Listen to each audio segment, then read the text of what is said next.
Blanche-Neige et les 7 nains. Il était une fois un magnifique château dans un pays lointain. Dans ce beau château vivait la plus belle des reines. Il ne manquait qu'une chose à son bonheur, c'était d'avoir un jour une jolie petite fille. Par une soirée d'hiver, alors que la reine cousait à la fenêtre, elle se piqua le doigt avec son aiguille. Elle essuya le sang sur son doigt avec un mouchoir et fit un vœu. « Je voudrais avoir une fille, à la peau blanche comme la neige, aux yeux plus brillants que les plus brillants joyaux, aux lèvres couleur cerise, et au cœur rempli de joie, de tendresse et de bonheur. » Un beau jour, le vœu de la bonne reine se réalisa. Elle eut une magnifique petite fille.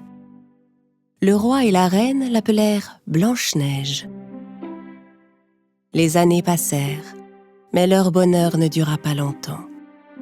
La bonne reine tomba gravement malade et finit par mourir. Au bout de quelque temps, le roi commença à se sentir plus faible et vieux. Il avait besoin d'une femme auprès de lui et décida de se remarier. La nouvelle reine était très belle, mais elle avait le cœur mauvais. C'était une femme orgueilleuse et jalouse. Chaque jour, la méchante reine se regardait dans son miroir magique et lui posait la même question. « Miroir, miroir au mur, qui a beauté parfaite et pure ?» Et le miroir magique lui répondait « C'est vous, votre majesté. Vous êtes la plus belle de toutes. » Alors la reine était contente. Avec l'arrivée de la méchante reine, tout avait changé au château. À cause de ses méchantes actions, le royaume s'attirait de plus en plus d'ennuis. Pour arranger les choses, le roi dut entreprendre un voyage et s'absenter du château. La méchante reine était ravie, car le roi parti loin du château, elle pouvait agir à sa guise. Plusieurs années passèrent, et Blanche-Neige, en grandissant, était devenue une belle jeune fille. Un jour, non loin du château, un jeune prince aperçut le reflet de Blanche-Neige dans l'eau de la rivière où il s'était penché pour boire. Il se redressa, regarda autour de lui, mais il ne vit que les oiseaux qui gazouillaient au-dessus de sa tête. Un jour, alors que la reine demandait à son miroir « Miroir, miroir au mur, qui a beauté parfaite et pure ?» Le miroir répondit Eh bien, désolé, majesté, mais la plus belle de toutes, ce n'est plus vous. La plus belle de toutes, c'est Blanche-Neige. En entendant la réponse du miroir, la reine fut furieuse. Elle appela aussitôt son plus fidèle chasseur et lui donna un ordre terrible. « Emmène Blanche-Neige dans la forêt et rapporte-moi son cœur. »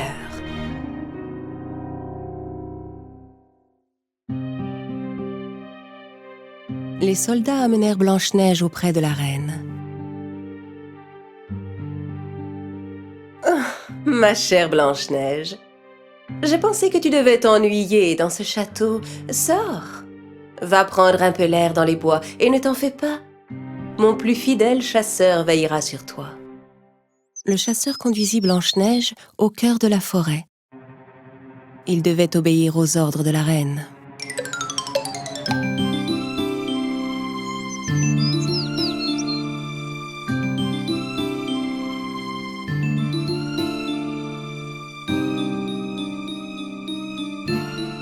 Mais voyant que Blanche-Neige avait un cœur si pur et plein de bonté, le chasseur n'eut pas le courage de lui faire du mal. Il la mit en garde et lui dit de ne plus jamais revenir au château. Et au coucher du soleil, il la laissa dans les bois et partit. Blanche-Neige était effrayée, seule dans la sombre forêt. Elle s'assit sous un arbre et se mit à pleurer. Et puis elle finit par s'endormir. Au matin, Blanche-Neige fut réveillée par le chant des oiseaux. Tous ses petits amis s'étaient rassemblés autour d'elle. Les petits oiseaux de la forêt, qui connaissaient et aimaient leur princesse, la guidèrent dans les bois.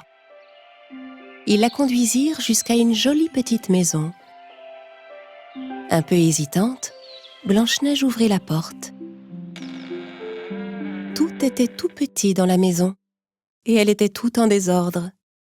Blanche-Neige se demandait bien à qui pouvait appartenir cette maison, mais elle n'avait nulle part où aller. Elle décida de tout nettoyer.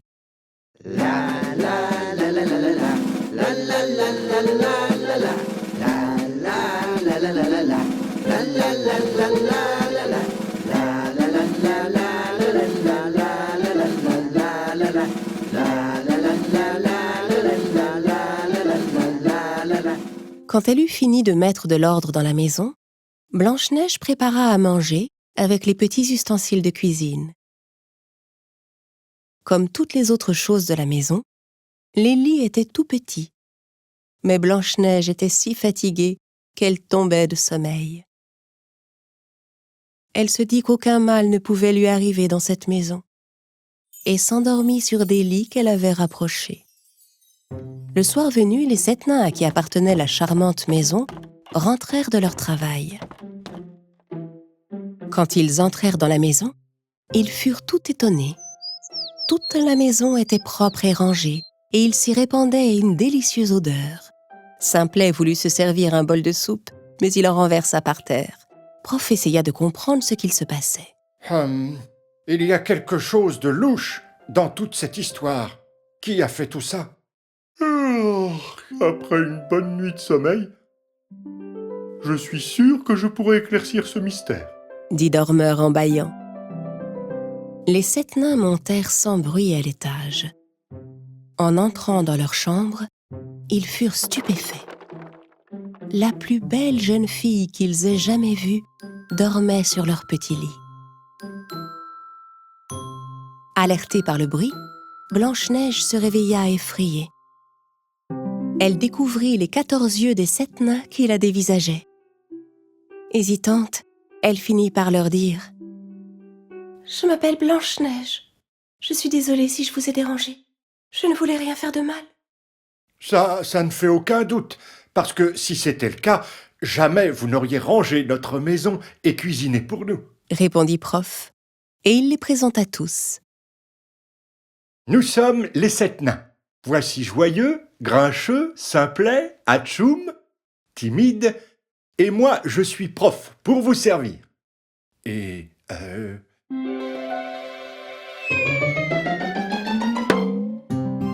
lui, là-bas, c'est Dormeur.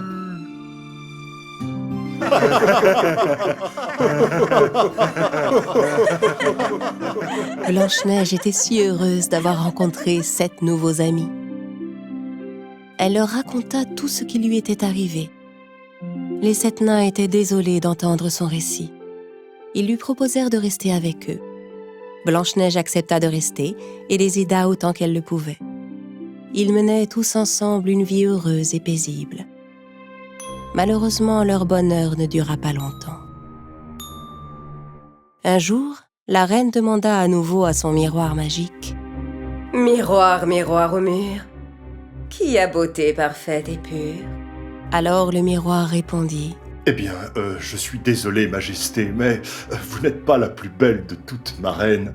C'est Blanche-Neige qui est la plus belle. La reine avait cru que Blanche-Neige était morte. Comprenant qu'elle avait été trahie par le chasseur, elle décida de finir le travail elle-même.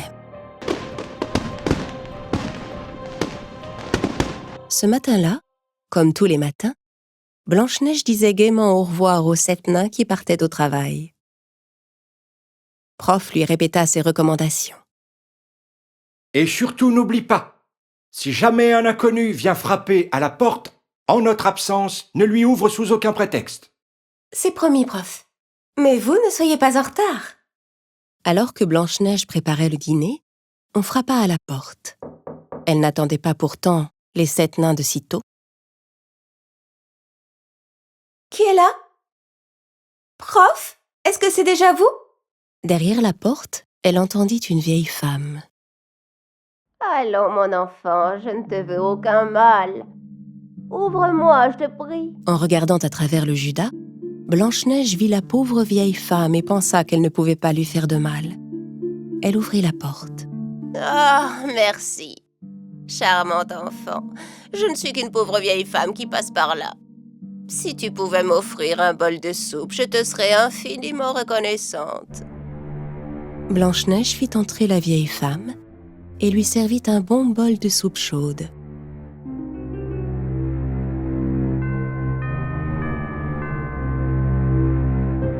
Merci beaucoup, mon enfant.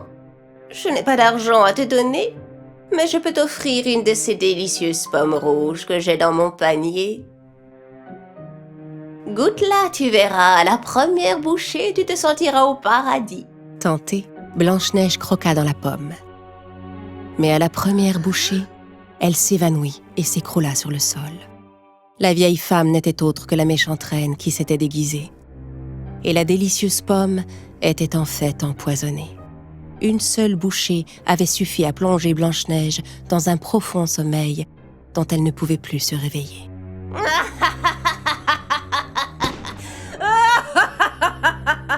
En rentrant à la maison, les 7 nains découvrirent Blanche-Neige étendue sur le sol. Et Prof trouva la pomme tombée à côté d'elle. La pomme qu'elle a croquée doit être empoisonnée. C'est sûrement un coup de la reine.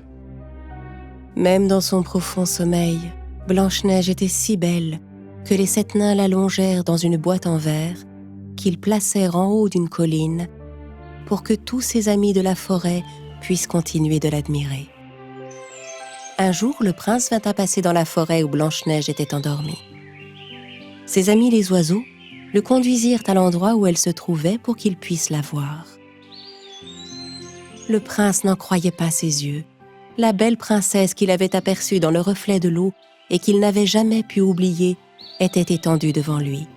Il souleva le couvercle de la boîte et lui donna un baiser.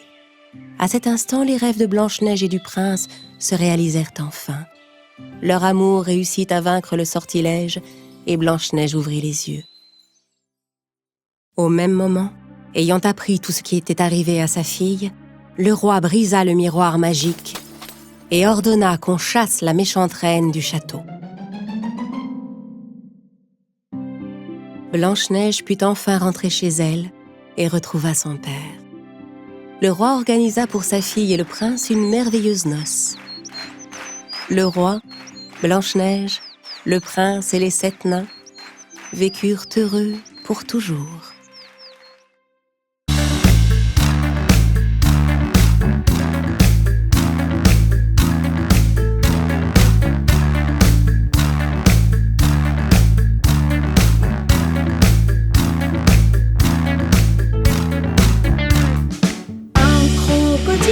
S'en allant à la guerre, disait au revoir à ses petits enfants, traînant ses pieds dans la poussière.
je te plumerai. Alouette, gentille alouette. Alouette, je te plumerai.